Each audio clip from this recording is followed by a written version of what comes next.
Alors, bonjour à tous et à toutes. Donc voilà, la présentation est faite, c'est ce que j'avais mis au début. Juste vous préciser que j'ai un projet là pour essayer de faire le DU de préparation mentale dans le sport à Lille. Je ne sais pas si vous en avez entendu parler.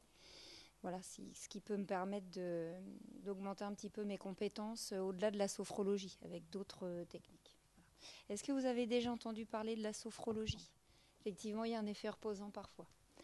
Donc la sophrologie, c'est quoi? C'est une science qui a été créée en 1960 par un neuropsychiatre espagnol d'origine colombienne qui s'appelle Alfonso Caicedo, qui est mort juste l'année dernière. Et en fait, c'est une science qui regroupe différentes techniques et notamment des techniques respiratoires, des techniques d'activation corporelle et puis de l'imagerie mentale. Voilà, donc ça regroupe beaucoup de choses parce que Caicedo s'est inspiré de techniques qui se faisaient à l'époque en Orient et en Occident. Alors par exemple en Orient c'était le yoga, le bouddhisme, le raja indien et puis au niveau de l'Occident c'était plus des techniques d'hypnose, d'auto-hypnose, training autogène de Schultz, je ne sais pas si vous en avez déjà entendu parler, relaxation progressive de Jacobson, donc c'était des techniques assez inductives de sensations. Et Caicedo, finalement, a créé l'originalité de la sophrologie pour être moins inductif. Voilà, pour essayer de laisser la personne autonome par rapport à ses sensations et par rapport à son chemin, finalement. Parce que c'est une technique de développement personnel qui vise à équilibrer le corps, le mental et les émotions. Donc ça, c'est la base en sophro. Pour le sport, précisément, c'est une technique de préparation mentale. Alors vous savez que pour le sportif, il y a 3 piliers importants. C'est la préparation physique, la préparation technique et tactique, et puis le troisième volet, c'est la préparation mentale. C'est vrai que si ces 3 piliers sont mis en place dans un club, ça peut être effectivement l'idéal pour maintenir un niveau de performance assez élevé et suffisant. Avez-vous des questions par rapport à la définition de la sophrologie? Non? Alors il y a une spécificité en sophrologie, c'est vraiment une création originale de Caicedo, c'est la relaxation dynamique. Ça peut vous paraître un peu contradictoire, c'est en fait une sorte de relaxation dans le mouvement qui se pratique en posture debout ou en posture assise. Jamais la sophro ne se pratique allongée. Sinon on tombe dans la relaxation, voire dans l'hypnose. Alors effectivement, il y a des points communs parce qu'il y a un état de vigilance assez bas dans les 3 cas, mais en tous les cas, les intentions ne sont pas les mêmes. Le discours du sophrologue est très sobre, pas du tout inductif, pas dans le conseil. C'est un autre positionnement. Alors s'agissant du sport, donc effectivement, c'est une technique de préparation mentale et c'est une méthode qui vise à renforcer 3 qualités mentales finalement. La confiance, la concentration et la motivation. Alors tous ces thèmes, je vais vous les détailler. Et je vais vous expliquer un petit peu ce qu'on peut proposer en fonction de ces 3 thèmes. D'accord? Et c'est vraiment pour les renforcer. Alors, finalement, ces 3 qualités mentales à renforcer, elles se renforcent par un entraînement sophrologique régulier. Finalement, comme dans toute matière, pour que la sophrologie marche, entre guillemets, pour qu'elle ait des résultats, il faut un entraînement à la sophrologie. Donc, il y a toute une méthodologie que je vais vous détailler tout à l'heure pour amener la personne à s'entraîner et à tester finalement sur le terrain des techniques très courtes de sophro en fonction du thème choisi, confiance, concentration ou motivation. Est-ce que c'est clair? Oui. Alors, cet entraînement sophrologique pratique, finalement, il est basé sur des techniques de relaxation, je vais vous les détailler tout à l'heure, d'imagerie mentale et de gestion du stress. C'est vrai que le stress peut être un frein à la performance. Donc là, il y a tout un travail à faire dessus. Mais par définition, la sophrologie est une sorte d'anti-stress de par les méthodes qu'elle propose. En sport, il faut toujours être relié au vécu en situation sur le terrain. Si je propose des techniques avec un protocole X, ça ne marchera pas. Donc la difficulté, entre guillemets, pour le sophrologue, c'est bien de s'adapter au terrain, aux réalités des joueurs, aux résultats, évidemment, et aux demandes. Donc en sport collectif, il faut lier tout ça. Et c'est vrai que la solidité mentale se mesure à la constance de la performance. C'est peut-être un des leviers, le mental, qu'il faut travailler en cas de difficulté, et qui est rarement travaillé finalement dans les sports collectifs notamment. Ça se fait beaucoup en individuel, mais peut-être un peu moins dans le sport collectif. Ou en tout cas, on ne le sait pas. C'est un petit peu caché. Donc finalement, c'est des exercices assez simples, concrets et créatifs. Il faut à chaque fois que le sophrologue s'adapte, encore une fois, à la réalité des joueurs. Alors la première importation, si je peux dire, de la sophro du sport en Europe, ça a été fait dans les années 70 par un médecin qui s'appelle le docteur Abrezol, qui était dentiste en fait, et qui utilisait des techniques d'hypnose dans la dentisterie, et puis qui s'est intéressé au sport.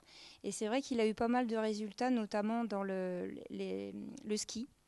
Et il a fait obtenir à l'équipe qui suivait une médaille au JO en 68 en ski alpin. Voilà. Puis après, il a enchaîné un petit peu, mais c'est vrai que j'ai ramené son livre, vous pourrez le consulter à la fin. Dans la bibliographie, je vous ai vraiment ramené les 5 livres sur lesquels on travaille en sophro du sport. Et donc à Brézol, c'est vraiment un ponte à la matière. Et son livre s'intitule « Vaincre par la sophrologie ». Donc c'est vraiment optimiser les performances, chercher les ressources de chacun, le potentiel vraiment à travailler. Alors, il y a un exemple quand même au niveau du handball, puisque moi, je suis avec les Vikings. Il y a une sophrologue qui intervient à Nîmes dans une équipe donc, de Ligue 1 qui s'appelle Virginie Valette et qui y est depuis 10 ans pour la préparation mentale des joueurs dans cette équipe. Voilà. Je vous ai aussi ramené l'article la concernant qui est paru dans Medinand en fin d'année dernière. Voilà, si vous voulez le voir aussi à la fin, ça peut être intéressant. À propos d'articles, je fais un petit retour. Il y a un article qui avait été fait dans Ouest France sur mon partenariat avec les Vikings. Je l'ai ramené aussi, si certains ne l'ont pas vu sur le site. Voilà. Donc plein de documents à consulter à la fin. Est-ce que c'est clair? Est-ce que vous avez des questions déjà? Non? Ça va? Alors, je vous ai parlé des axes de travail classiques, j'allais dire en théorie, à travailler au niveau du sport. Effectivement, c'est la confiance, la concentration et la confiance en soi. Alors, ces 3 axes de travail, moi, évidemment, je les travaille avec les joueurs sous des modèles différents. Donc, j'essaye d'intégrer à chaque fois des techniques sophro qui puissent aider au niveau de ces 3 piliers. Alors, finalement, comment renforcer la concentration? Alors, il faut bien dire que toutes les techniques de sophro sont concentratives forcément.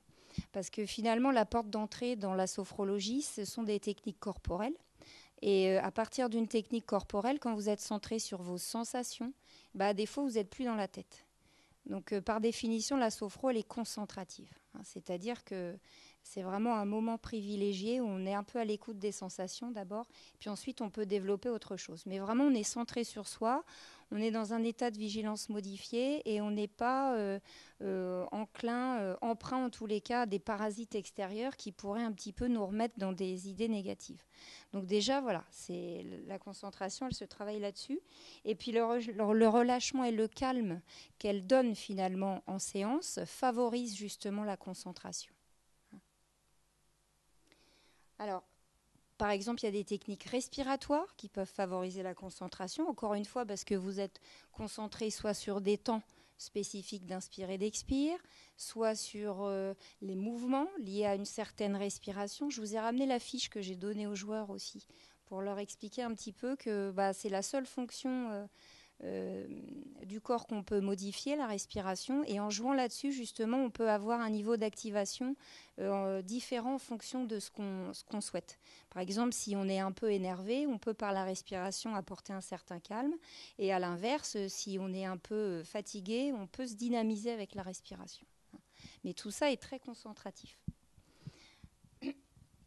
Donc moi, j'ai choisi, en fait, au-delà des 3 axes de travail classiques, finalement, en sophro, concentration, motivation, confiance, moi, j'ai choisi de travailler des thèmes supplémentaires en fonction de ce que j'ai observé, finalement, depuis le début de la saison. Et par exemple, on a pas mal parlé de la gestion des temps morts. Parce qu'un temps mort, souvent, alors un temps mort, il y en a beaucoup. Un temps mort, les temps morts, ils sont plus ou moins longs. Finalement, c'est un temps d'arrêt de jeu. Alors, ça peut être entre 2 matchs, ça peut être dans le match temps mort demandé, ça peut être changement de joueur, ça peut être la mi-temps. Enfin, il y en a beaucoup. Et en fonction, on essaye de mettre des choses en place. C'est ce que je disais du point de vue de la concentration, par exemple. ou de l'agitation éventuelle ou de la fatigue. Voilà. Mais juste avoir un angle de travail un petit peu théorique sur la gestion des temps morts, je trouvais ça intéressant de leur faire une fiche sur finalement qu'est-ce qu'un temps mort et qu'est-ce qu'on peut mettre en place. Alors souvent, pendant un temps mort, on récupère un peu physiquement, on s'assoit, on boit, on souffle, voilà. On se prépare à l'action, finalement, en observant un petit peu l'équipe adverse ou en écoutant les consignes du coach si c'est un temps mort demandé par lui. Mais parfois, on oubliait la récup mentale. Hein, il y a 3 axes, finalement, dans la gestion des temps morts. Et la récup mentale, c'est quoi ? C'est un petit peu prêter attention à son attitude, hein, pour ne pas donner de clé à l'adversaire. Et puis, c'est aussi pratiquer l'autocorrection mentale. Par exemple, un joueur qui rate un shoot, qui s'énerve parce qu'il rate, certains peuvent ruminer un peu, ne plus du tout être dans l'action, réfléchir, et ça, c'est un frein à la suite. Hein. Donc l'autocorrection mentale, pareil, il faut qu'elle soit entraînée en séance et le plus possible aux entraînements de hand. Ça consiste en quoi ? Ça consiste à se dire mentalement « j'aurais dû faire comme ceci » et finalement à faire le geste à vide, à se l'imaginer. Tel qu'on aurait souhaité le voir, pour passer finalement à autre chose. C'est une manière de se reconcentrer, de passer à autre chose, et puis d'impacter dans le cerveau des choses positives. Ne pas rester sur le tir raté, négatif, et impacter des émotions, voire des sensations négatives. Alors ça, c'est compliqué un petit peu à mettre en place, parce que c'est vrai que sur le terrain, ils n'y pensent pas. Mais certains commencent à y penser parce qu'ils le mettent en place à l'entraînement. Moi, idéalement, il faudrait que je vienne aux entraînements. Voilà, mais après, c'est pas forcément simple pour moi. Et puis d'intervenir aux entraînements, c'est compliqué aussi. Mais je me dis que de mettre en place ça, il faut aussi les y faire penser. Donc, gestion des temps morts, j'ai aussi travaillé sur la pression. Alors, pour la gérer, finalement, c'est ce que je vous disais, en match, il faut s'oublier. Hein, autant aux entraînements, on peut un peu faire attention à soi, travailler le geste, l'automatiser, expérimenter. Autant à l'entraînement, voilà, il faut vraiment être centré sur l'adversaire. J'ai aussi abordé l'avant-match. Donc, je vous en ai parlé déjà tout à l'heure. C'est une stratégie pour être prêt à faire le maximum le jour J. Donc, on a calculé l'optimum en faisant référence à 3 matchs, donc 3 séances. 3 matchs de référence. À chaque fois, ils ont noté tous les détails possibles de leurs souvenirs en match, alors qu'il n'a pas forcément été gagné, mais en tout cas, un match dans lequel ils se sont bien sentis. Et à la fin, on a fait une sorte de petit tableau, finalement, en recherchant les points communs de ces 3 matchs, du point de vue des éléments extérieurs, alors qui sont les moins importants, parce que ce ne sont pas des éléments contrôlables. Ça peut être la nourriture, la tenue, voilà. Et puis surtout, des éléments extérieurs comme ça incite à l'excuse aussi. Donc, ce n'était pas le but de cette stratégie d'avant-match. C'est-à-dire que je n'ai pas le bon caleçon, j'ai perdu, quoi. Voilà. Les éléments extérieurs, c'est pas ce qui comptait. Ce qui comptait, c'était finalement l'état interne, comment ils se sentaient à ce moment-là, physiquement et mentalement. Avant, pendant, après. Et puis l'enjeu, ce qu'a représenté la compétition pour eux. Donc ça pouvait très bien être des matchs de coupe ou des matchs de championnat. En tout cas, ce qui compte, c'est d'en ressortir les points communs pour avoir un guide personnel d'informations indispensables finalement à rentrer le mieux possible, à basculer dans le match, à des moments différents chacun. Et puis, dernier thème que j'ai abordé, c'est l'après-match. Alors l'après-match, moi c'est pareil, je me situe un peu à distance, mais c'est se faire un petit... Bon, alors plus l'auto-bilan qu'on peut faire après un match est près de la compétition, plus c'est efficace. Mais en tout cas, on peut quand même l'envisager avec moi en collectif, ou bien ils peuvent aussi l'envisager seuls après l'avoir appris avec moi. Donc finalement, l'après-match, on retombe encore dans la triptyque récupération physique, récupération mentale. Donc récupération physique, c'est des techniques sophro de relâchement, de détente. Et puis au niveau des besoins psycho, c'est aussi chasser la fatigue nerveuse d'après un match. Donc on peut aussi pratiquer ces fameuses corrections mentales si on n'a pas eu le temps, ou en tout cas si on ne pense pas à corriger certaines choses, parce qu'on ne reste pas non plus fixé sur les balles ratées ou autres. C'est par contre penser vraiment à ses réussites aussi, là pour réimprégner, pour réactiver un peu tout le positif. Et finalement se repréparer au match suivant. Donc revivre les actions réussies marquantes aussi, ça c'est important. en termes d'autobilan d'après-match. Avez-vous des questions? Non? Alors, je voulais vous expliquer un peu ma pratique. Bon, je vous ai finalement, j'ai déjà anticipé avec vos questions sur ce qu'était une séance de sophro. Hein. Donc, vous le savez, un dialogue avant, une pratique, un dialogue après. La clé de l'intégration, c'est la mise en pratique des techniques aux entraînements ou chez soi. Hein. Alors moi, je vais parler de mon travail maintenant, du point de vue de ma préparation. C'est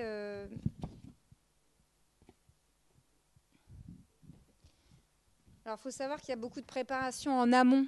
Parce que moi, je les vois qu'une heure par semaine, mais j'arrive pas comme ça. Je cherche. C'est à la semaine finalement que ça se joue, ma future pratique. Vous voyez, il y a eu match vendredi, on a gagné. Voilà, c'est à partir du week-end qui suit jusqu'au mardi où je pense à ce que je pourrais proposer. Tout en sachant qu'en fonction de ce que me diront les joueurs, il se peut que ce soit pas du tout ça. Donc, il faut vraiment être au point dans les techniques apprises lors de ma formation en sport et pour être le plus pertinent et efficace possible, quoi. Et il faut que ce soit des séances reliées, encore une fois, à la réalité du terrain et des séances de pratique courtes.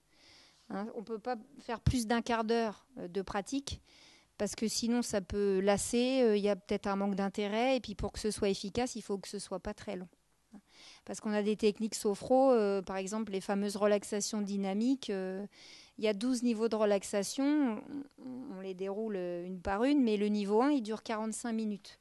On peut difficilement envisager pour des sportifs de haut niveau des pratiques qui atteignent ce niveau-là. Sauf en individuel, pour un besoin spécifique, mais en tout cas, il faut que ce soit assez bref et concret, il faut que ça leur parle. Voilà. Alors, ma méthodologie pour la saison. Alors, finalement, il y a d'abord un temps de formation, mais ça, je vous l'ai dit, hein, c'est à peu près 10 séances. Vous me l'aviez demandé, je pense, dès le départ. Hein. C'est déjà apprendre à se détendre physiquement et mentalement. Voilà, c'est tout l'apprentissage de la sophro. Essayer d'être autonome, tester un peu l'imagerie, en allant par des souvenirs hors sport, jusque vraiment à des souvenirs plus concrets. Et puis ensuite, il y a un entraînement régulier qui dure finalement tout au long de la saison, en lien avec l'état d'esprit et les résultats. Donc moi je reviens toujours un petit peu aux bases de la sophro. C'est pas parce qu'ils ont acquis beaucoup de techniques respi qu'on n'en refait pas à l'heure actuelle dans les séances. On démarre toujours par là. On réentraîne finalement ce qui marche, ce qu'ils savent faire, et puis après on voit des choses nouvelles ou pas, mais revenir aux bases c'est important parce que tout le monde ne suit pas au même rythme. Hein. Donc dans un collectif, il ne faut pas en laisser au bord de la route entre guillemets. Et puis après, il y a toute une démarche d'application. Alors là, c'est une démarche active qui vient d'eux-mêmes. Moi, je ne suis pas là aux entraînements tout le temps. Je ne suis évidemment pas chez eux. Donc, c'est à eux d'être autonomes et conscients de l'aide que ça peut leur apporter, finalement. Voilà. Alors, la première phase, moi, donc j'ai travaillé de septembre à décembre. Voilà, on était plus sur formation, entraînement. Là, la deuxième phase, je change un peu mes optiques de travail. On est moins dans le travail sophro pur. J'essaye d'avoir une orientation un peu théorique parfois en leur donnant des fiches, ou en leur faisant créer des choses sur gestion des temps morts, préparation d'avant-match, récup d'après-match, voilà, mais toujours en lien avec une pratique. Je leur donne un peu de support papier maintenant pour qu'au moins chez eux, ils aient 2-3 notions. Voilà, ça participe aussi de la connaissance de leur sport et de la connaissance d'eux-mêmes. Et puis j'essaie d'intégrer aussi des techniques une petite technique qu'on appelle le switch de PNL, programmation neurolinguistique. Vous en avez peut-être déjà entendu parler. Non, c'est pas le groupe de rap. J'en vois qui rit. Donc ça, c'est des techniques très courtes, mais qui ont aussi des liens avec la sophro. Voilà, c'est intéressant. Voilà, donc je suis plus partie sur l'entraînement sophro. Il est un peu derrière, on continue, mais on ouvre un petit peu le champ à d'autres idées. Et la finalité de tout ça, finalement, c'est d'élaborer une boîte à outils sophrologique. Alors, la boîte à outils sophro, c'est quoi ? C'est plusieurs techniques. Donc, ils ont une fiche tout au début des séances sur la respiration. Voilà, savoir qu'on peut contrôler sa respiration en fonction de l'objectif recherché. Donc, deuxième chose dans la boîte à outils, c'est toute la relaxation. Hein, donc, je vous ai parlé du training autogène de Schultz, voilà, qui est très inductif de sensations. Mais ça permet une détente très rapide. Ça peut être les relaxations dynamiques aussi qu'on a pratiquées, mais liées à de l'imagerie. Hein, c'est-à-dire qu'en fonction des mouvements corporels, des activations corporelles dont je vous ai parlé dans la définition, eh bien, on peut rajouter un élément d'imagerie mentale. Et là, c'est très puissant parce que vous liez le corps et l'esprit. Vous faites un mouvement respiratoire ou un mouvement corporel et en même temps un petit travail d'imagerie. Un petit peu comme un focus, on démarre du haut du terrain et puis plus ça va, plus on se rapproche et le mouvement corporel est différent. Donc là, c'est un mixte entre la relaxation dynamique, premier niveau, et l'imagerie mentale. Ça peut avoir des effets puissants, d'autant plus si la technique est courte. Ensuite, c'est ce qu'on appelle la préparation mentale de la réussite. Donc, c'est le troisième outil dans la boîte, dans cette boîte. Préparation mentale de la réussite. Alors ça, c'est une préparation sophrologique sur le long terme. C'est à chaque fois celle que je travaille, avec des modalités différentes, encore une fois, en fonction des résultats et du terrain. Mais en tout cas, c'est une préparation pour l'action. Donc, toujours en lien avec un objectif. Hein. On annonce l'objectif avant, on se met d'accord pour travailler sur tel objectif. Et ensuite, on part dans un état de vigilance modifié pour activer ce qu'on a programmé, finalement. Donc, cette programmation mentale de la réussite, elle optimise les potentiels et elle permet de programmer la réussite. Alors concrètement, le sportif imagine différentes actions pour atteindre son objectif. Alors il a le choix pour le moment, un geste, une tactique, mais il vit pendant ce travail aussi les qualités psychologiques nécessaires. C'est-à-dire qu'il peut très bien se voir calme ou évoquer le calme, vous voyez les différentes modalités. Il imagine finalement le déroulement parfait de l'épreuve. Donc ça, c'est dans la préparation d'un match futur. Autant on peut évoquer les réussites passées, c'est par exemple ce que je vais faire demain, évoquer en imagerie mentale, par flash éventuellement, tout ce qui s'est bien passé pour chacun, par rapport au match de vendredi bien gagné.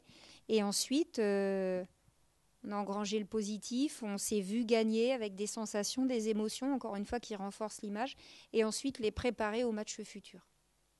Match futur, c'est-à-dire se voir en train de réussir dans ce contexte réel. Donc je suis précise, je dis voilà, c'est telle heure, telle date contre telle équipe. Et après avoir impacté la réussite au match passé, on va sur le match futur. Donc deux moyens en imagerie mentale, soit ça peut être une imagerie interne, soit ça peut être une imagerie externe. C'est-à-dire que soit le joueur est acteur, donc il se voit, il joue, c'est comme dans une pièce de théâtre, soit il se voit jouer, il est spectateur. Alors en général, c'est plus souvent une imagerie interne, c'est-à-dire que il se voit effectivement, il joue, il joue. Voilà, donc il y a deux modalités finalement. Alors finalement, il y a les neurosciences aussi qui ont fait des travaux comme ça sur l'efficacité de l'imagerie mentale. Je ne sais pas si vous avez lu certains articles. Par exemple, d'imaginer un mouvement au niveau des connexions neuronales, c'est à peu près comme si vous le faisiez.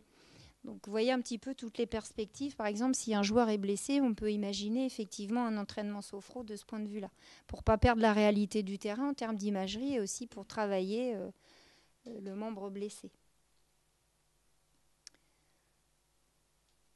Alors, alors l'imagerie mentale, oui, pour terminer, c'est la clé de la préparation mentale. Voilà, vraiment, on est au cœur, on lâche jamais de vue ça. Autant la respiration, la posture, les relaxations, ça c'est acquis. L'imagerie mentale dans le sport, c'est vraiment indispensable et c'est revu tout le temps. C'est un moment de recharge mentale, finalement. On travaille toujours dans le positif et vraiment en lien avec les réussites très récentes, du coup. Alors l'autre outil dans la boîte, c'est ce qu'on appelle le geste signal. Donc ça, c'est un petit peu inspiré de la PNL avec le fameux switch. C'est-à-dire que c'est entraîner un réflexe de détente. C'est-à-dire qu'on s'entraîne à associer un geste à une émotion positive.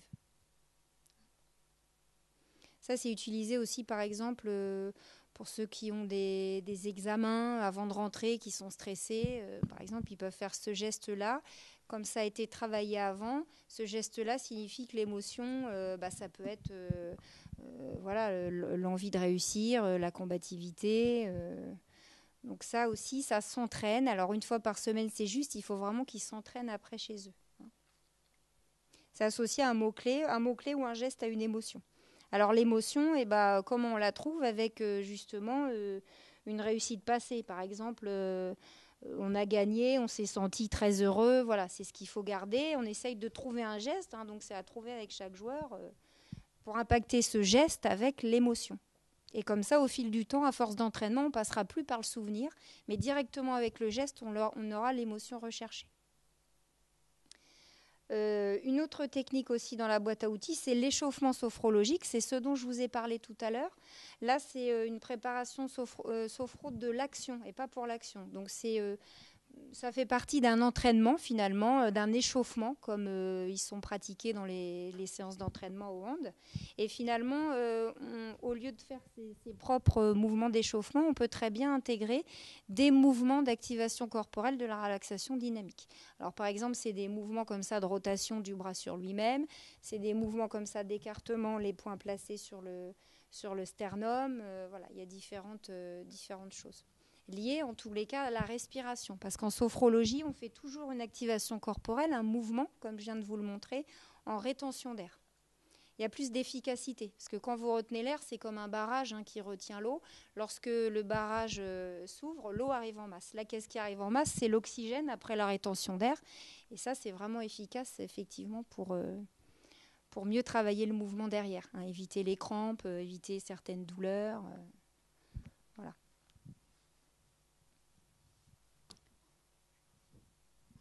Avez-vous des questions? Il y a deux types d'échauffement sophro. Il y a un échauffement plus statique, par exemple sur une chaise, où là, tu peux allier un travail respiratoire lié à de l'imagerie mentale. Ce qui est toujours bien en sophro, parce que c'est plus efficace, corps et mental sont liés. Et pour les lier, finalement, il faut que tu aies un travail corporel, donc de respiration, et un travail mental d'imagerie. Donc ça peut être un échauffement effectivement possible. Alors sur chaise ou debout, par exemple... tu prends un exercice respiratoire dynamique. À l'inspiration, tu peux évoquer une image de réussite ou un geste bien réussi ou une tactique bien enchaînée. Voilà. Mais à l'inspiration, par exemple. Et puis, ça peut être aussi un échauffement sophro dynamique. Donc là, c'est ce que je disais, c'est ces fameux mouvements dynamiques de la relaxation dynamique de niveau 1 qui sont mis en place en apnée inspiratoire. Et on peut aussi intégrer une imagerie là-dedans. L'imagerie, elle est plus puissante si on la lie à la respiration, si à l'issue de cette imagerie, il en ressort des émotions, des sensations. Voilà, elle a plus de force. D'autres questions? Après, il y a des sports, par exemple le golf, c'est un peu un combat contre soi-même, quoi. Donc là, il y a différents niveaux à travailler. Le tennis, il n'y a qu'un seul adversaire. Voilà, mais les techniques restent les mêmes. Après, il faut savoir les mettre en place au bon moment, encore une fois, en fonction de la demande. Enfin, c'est jamais une réponse unique, quoi. Comme le golf, on est aussi tout seul. Oui, c'est ce que je te dis, c'est une lutte un peu contre soi-même. Donc, qu'est-ce qui fait que, voilà, à un moment donné, on lâche, on ait des douleurs, on soit plus contracté, alors qu'il n'y a pas d'adversaire, alors que voilà. Donc là, le travail, il est compliqué aussi. Mais les angles sont les mêmes, les techniques sont les mêmes. Voilà. Après, on ne les active pas au même moment. Voilà, c'est pas pareil. Alors, les séances de sophro en équitation, on les fait sur le terrain, quoi, cheval et cavalier. Voilà, parce que c'est un élément effectivement indispensable, le cheval, et il fait corps avec le cavalier fait corps avec le cheval. Donc, les séances de sophro se passent avec le cavalier sur le cheval. Ouais. Je ne sais pas si vous avez vu, il y avait un reportage sur Teddy Riner, envoyé spécial, il y a quelques mois, et il expliquait qu'il est suivi par une psychologue du sport depuis l'âge de 14 ans. Il a plus du tout la même vision des matchs et de la performance, et c'était un gars plutôt stressé, etc. Alors elle va très peu le voir en match, elle va des fois le voir à l'entraînement, et ils évoquent effectivement des petits blocages qu'il peut avoir. Hein. C'est vrai que quand il s'entraînait à l'INSEP avec des gens qui ont des moins bonnes performances que lui, il voulait pas tomber. Et elle lui dit, mais pourquoi tu veux pas tomber parce qu'il a tout gagné. Enfin, on sait qu'il est le meilleur. Voilà. Et c'était marrant de voir qu'il allait pas au bout de son entraînement parce que dans sa tête, bah non, il veut pas tomber face à. Alors qu'il pourrait, quoi. Vous voyez, c'est pour ça, plus un sportif est suivi tôt, à mon avis, plus c'est efficace, quoi. Et c'est possible, évidemment. La sophrologie, on la commence à l'âge de 6 ans. Alors, je dis pas dans le sport, mais par exemple à l'école, pour la concentration, tout ça. Puis, il faut une certaine idée de son schéma corporel. Avant 6 ans, c'est plus compliqué. Mais moi, je suis intervenue dans les écoles, voilà, pour des difficultés de concentration et d'apprentissage des élèves qui sont toujours mal assis, par exemple. C'est la posture, elle est importante en sophro. Il faut vraiment les pieds au sol. C'est un moyen de se concentrer, hein, d'être centré sur soi et disponible à l'écoute de l'autre. Hein. Alors, ce qui est bien, c'est que les sportifs sur le banc, ils ont tous les pieds au sol. Ils ne sont jamais croisés, donc ça, on n'a pas eu à l'apprendre. Sinon, ça crée des tensions inutiles aussi corporelles, et puis on n'est pas centré sur soi. On est moins disponible. Et d'une agitation corporelle, peut arriver une agitation mentale et inversement, encore une fois. Donc, les petits-enfants que je vois à 6 ans, que je voyais, parce que j'ai plus trop le temps maintenant, qui sont assis sur la chaise, soit sur les genoux, soit avec une jambe pliée, ils ne se concentrent pas. Bah non, oui, effectivement, ils ne peuvent pas. Donc l'enseignant a beau dire concentre-toi, si on ne donne pas les moyens, comment se concentrer, voilà, on ne peut pas, quoi. C'est du bon sens un peu la posture. Alors je leur ai donné un questionnaire aussi aux joueurs, je vous en ai parlé à la première séance. Voilà, qu'est-ce que le mental, quels sont tes objectifs pour la saison, tes points forts et tes points faibles sur le plan physique, tactique, mental. Alors parfois j'avais des réponses, je suis ni bon ni mauvais en mental. Bon, alors, vous voyez, ils se connaissent pas bien, certains, quoi. Alors, je me dis comment on peut travailler là-dessus, c'est se dévaloriser, c'est en même temps, voilà. Donc, c'est important, quand je vois quelqu'un en individuel, de reprendre ce questionnaire et de dire, mais attends, précise. Voilà. Ça leur parle pas beaucoup à certains, hein, ce genre de... Voilà. Après, s'ils avaient des problèmes de sommeil, parce que j'ai fait une spécialisation aussi sur le sommeil. Alors là, il n'y a pas de problème de sommeil, donc c'est déjà important. Mais en tout cas, on a des techniques sophro spécifiques pour le sommeil. Moi, j'ai été formée par une sophrologue qui travaille à l'Hôtel Dieu au centre de sommeil et vigilance avec le professeur Damien Léger qui a fait plein d'écrits sur les insomnies. Et ça me semble important aussi de compléter ma spécialité dans le sport par un truc sur le sommeil. Alors, au niveau de l'individuel, donc moi, j'ai vu 3 joueurs. Et alors, 3 joueurs avec finalement 3 demandes différentes. Donc, il y en avait un, c'était plus au départ de la détente. Et puis après, c'était vraiment ancrer le positif. Avec cette fameuse préparation mentale de la réussite, se fixer un objectif, ancrer le positif avec les souvenirs. Et il en avait de très bons souvenirs de ses réussites passées. Pas forcément dans le club, mais en tout cas des trucs très en détail, très précis. Donc c'est à partir de là où on a bien pu travailler. Donc 8 séances. Voilà. Un autre, c'était la demande, c'était un peu renforcer la confiance. Hein, il perdait un peu confiance, il abordait les matchs un peu négativement, un stress d'attente important. Alors en sophro, on dit toujours attente égale détente. Il faut mettre à profit ce temps d'attente pour ne pas, pour éviter de penser, de ruminer, d'anticiper, voilà. Donc là, on a fait 4 séances. Et puis un autre joueur, là on en est à 3 séances sur la gestion du stress. Donc je vais donner une fiche vraiment adaptée à lui en termes de gestion du stress, quoi. Contrôler un peu ce stress, notamment d'attente et en match. Voilà. Et puis l'attitude aussi. Voilà. Avez-vous des questions? Non, moi, je vis ça comme une expérience. C'est-à-dire que j'essaye de tout mettre en place pour que ça marche. Si ça ne marche pas, il y a différents éléments. C'est-à-dire un manque d'entraînement perso pour le joueur, peut-être un manque de clarté pour moi, un manque je me suis pas assez adaptée à sa demande, voilà. Mais ça, je vis pas ça comme un échec. Et je peux tout à fait continuer, insister ou bien arrêter. Je me fie à la demande. Si je vis ça comme un échec, j'arrête le métier, quoi. Enfin, voilà. Moi, je leur demande à chaque fois si ça leur convient. Si voilà, ils peuvent me dire non. C'est ce que je leur dis à chaque fois. Je dis, je peux entendre. Vous pouvez me dire non. On peut modifier des choses. Voilà.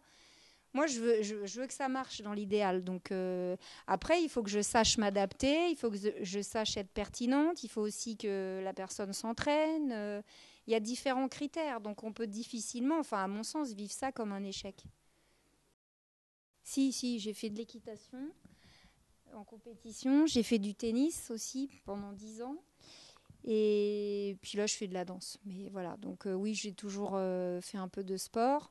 Alors moi, j'étais quand même dans les sports individuels, du coup, hein, c'est un peu différent, mais ça me sert un peu parce que comme j'ai pratiqué ces deux sports en compétition, oui, je peux effectivement avoir des idées, je me retrouve parfois dans certaines choses, oui, c'est vrai, c'est vrai. Je sais pas. Est-ce que tous les sophrologues dans le sport ont fait du sport? Je sais pas. C'est comme il y a des entraîneurs en foot qui n'étaient pas des bons joueurs de foot. Est-ce qu'il faut vraiment une expérience de sportif pour faire de la préparation mentale? C'est une question à laquelle je sais pas trop répondre. On peut être un très bon entraîneur de foot et avoir été mauvais joueur. Enfin, je vous parle des livres peut-être, de la bibliographie, rapidement.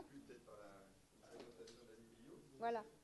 Alors ça, c'est pour le tennis, mais pourquoi je vous le montre ce livre-là? C'est parce que Eric Medetz, qui est un Belge, sophrologue, c'est lui qui m'a formée dans le sport. Donc lui, il a suivi Christophe Rocus, qui a été en finale de la Coupe Davis une année. Et puis il connaît bien Justine Hénin et tout ça. Et il entraîne aussi, il fait la prépa mentale d'une équipe de basket d'un niveau assez bon en Belgique. Voilà, il y a sa petite tête ici. Voilà. Alors bon, il parle du tennis, mais c'est vrai que c'est aussi valable pour tous les sports. Ça, je vous ai parlé d'Abrezol, donc le dentiste qui a amené la sophrologie sportive en Europe dans les années 70. Voilà, vaincre par la sophrologie. Euh, un livre qui est important aussi, c'est celui-là. C'est un médecin qui a d'abord mis des protocoles de préparation mentale dans le domaine militaire en s'inspirant des États-Unis qui ont une longueur d'avance sur nous et qui l'a adapté au sport. Donc elle est médecin, elle est d'abord médecin militaire. Et alors là, c'est un livre très concret mais qu'on trouve peu. C'est des vieux livres mais qui sont toujours bons pour la sophro, où vraiment elle explique des phases concrètes de séance. Voilà, donc bon, c'est pour les initiés aussi, mais ça c'est important. Alors ça, c'est aussi la Bible, c'est Luis Fernandez. Non, c'est pas le footballeur. C'est ce qu'on m'a dit chez les Vikings. Ah bon, il sait écrire? Bah non, c'est pas lui.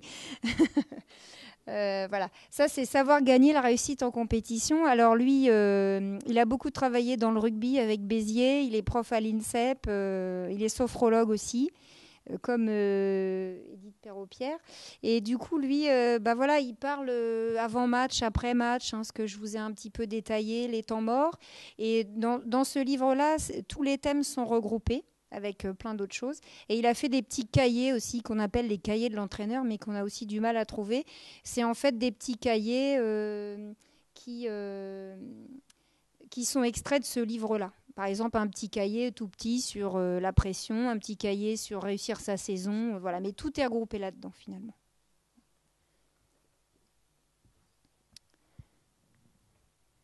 Voilà. Et le dernier, ça c'est pas uniquement sophro, mais moi quand je lis ce livre, je me dis que c'est vraiment sophro, mais c'est pas annoncé comme ça. Entraînement mental du sportif, donc là c'est pareil, c'est très concret, il y a des questionnaires, il y a des idées de pratique. Et on retrouve, je trouve que c'est un mélange sophro, PNL, mais vraiment très concret qui peut aider aussi dans l'élaboration des séances. Voilà. Mais de toute façon, il faut tellement coller aux joueurs et au terrain qu'on ne trouve pas les solutions dans les bouquins. C'est pour ça que j'en ai lu plein. Voilà. Ça, c'est Donc c'est Virginie Valette là qui anime. Ça c'est l'article dans Ouest France, mais vous l'aviez vu. Et puis là, si vous voulez voir les petites fiches que je leur ai faites, il est parti le jeune homme qui est à cheval sur la respiration. Voilà. Dynamisante, relaxante, abdominale. Alors la technique et puis après l'objectif un petit peu recherché. Respi complète, voilà. Ça. Voilà, je vous ai tout dit, je pense. Avez-vous des questions? Merci à vous.